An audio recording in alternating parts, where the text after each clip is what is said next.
उत्तर प्रदेश की ब्यूरोक्रेसी में इस वक्त इस्तीफों का ऐसा भूचाल आया है जिसने सत्ता के गलियारों की नींव हिला दी है। ये कोई सामान्य प्रशासनिक फेरबदल या रूटीन रिटायरमेंट नहीं है, ये बल्कि भावनाओं, विचारधारा और कर्तव्य की एक ऐसी उलझी हुई कहानी है जिसने सबको हैरत में डाल दिया है। जी हां, अयोध्या के GST deputy commissioner Prashant Singh का इस्तीफा आज यूपी की सबसे बड़ी चर्चा बन चुका है। लेकिन गौर करने वाली बात यह है कि ये कहानी सिर्फ भावुकता और मुख्यमंत्री के प्रति अंध समर्थन तक सीमित नहीं है। जैसे जैसे इस इस्तीफे की परतें खुल रही हैं, सवाल और भी गहराते जा रहे हैं। क्या ये वाकई एक मुख्यमंत्री के प्रति नैतिक समर्पण है या फिर इसके पीछे छिपी है कोई और ही कहानी? मेरे सगे छोटे भाई प्रशांत कुमार सिंह ने, जो कि डिप्टी कमिश्नर जीएसटी के पद पर अयोध्या में कार्यरत थे, आज मुझे जानकारी हुई कि 3 बजे दोपहर को उन्होंने नौकरी से इस्तीफा दे दिया।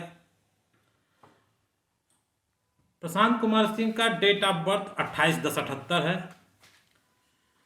उन्होंने 27/10/2009 को 31 साल की आयु में सीएमओ मऊ को धोखा देते हुए एक नेत्र रोग में विकलांग सर्टिफिकेट बनवाया। उस विकलांग सर्टिफिकेट के तहत लोक सेवा आयोग उत्तर प्रदेश को धोखा देते हुए 2011 बैच में पीसीएस की नौकरी पाई। हैरानी की बात यह है कि जहां प्रशांत सिंह इसे अपना बलिदान बता रहे हैं, वहीं उनके अपनों ने ही उनके खिलाफ मोर्चा खोल दिया है। उनके सगे भाई द्वारा लगाए गए फर्जी दिव्यांग प्रमाण पत्र के आरोपों ने इस पूरे मामले को एक नया और पेचीदा मोड़ दे दिया है। इन संगीन आरोपों ने जनता के मन में ये शंका पैदा कर दी है कि कहीं ये इस्तीफा किसी बड़ी और गहरी जाँच से बचने का सुरक्षा कवच तो नहीं, या फिर ये वाकई एक ऐसे अधिकारी की पीड़ा है जो अपने आदर्शों के अपमान पर पद को ठोकर मार बैठा।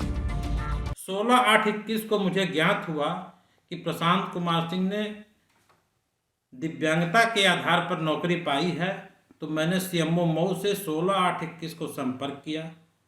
सीएमओ मऊ द्वारा उनकी पत्रावली जांची गई, प्रथम दृष्टया संदिग्ध पाई गई।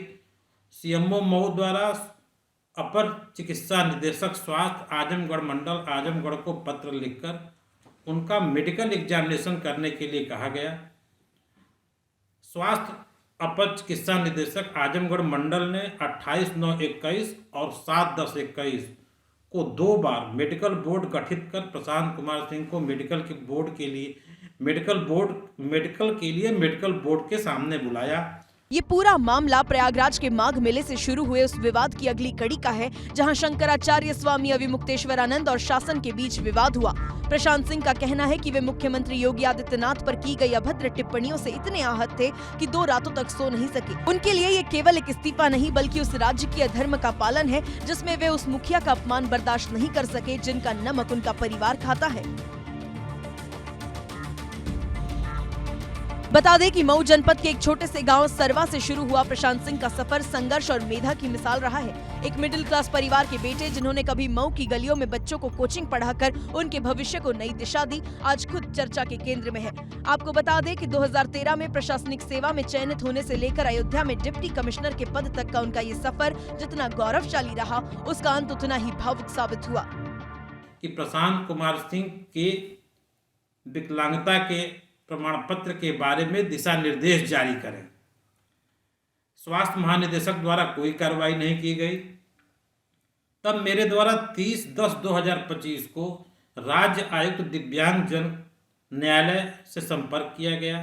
सरकारी सूत्रों का दावा है कि डिप्टी कमिश्नर प्रशांत सिंह के भाई की शिकायत पर फर्जी विकलांगता सर्टिफिकेट मामले में प्रशासन ने जांच कराई और जांच में विश्वजीत सिंह के आरोप गलत पाए गए थे। विश्वजीत सिंह ने अपने भाई प्रशांत सिंह पर भ्रष्टाचार का भी आरोप लगाते हुए शिकायत दर्ज कराई है। इस मामले में जांच चल रही है। सूत्र ये भी बता रहे हैं कि दोनों भाइयों में लंबे समय से पारिवारिक विवाद चल रहा है। स्थिति ये है कि कुछ दिन पहले प्रशांत सिंह ने अपने भाई विश्वजीत सिंह पर मारपीट का मुकदमा दर्ज कराया था।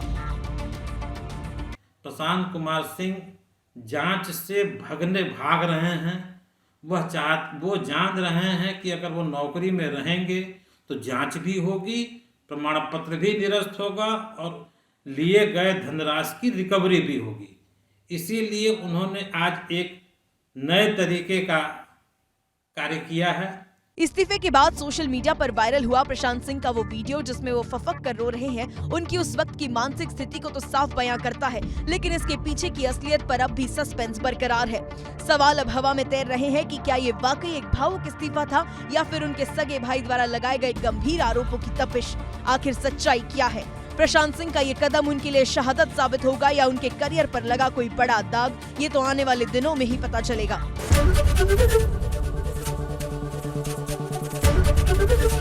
एबीपी गंगा, खबर आपकी, जुबान आपकी।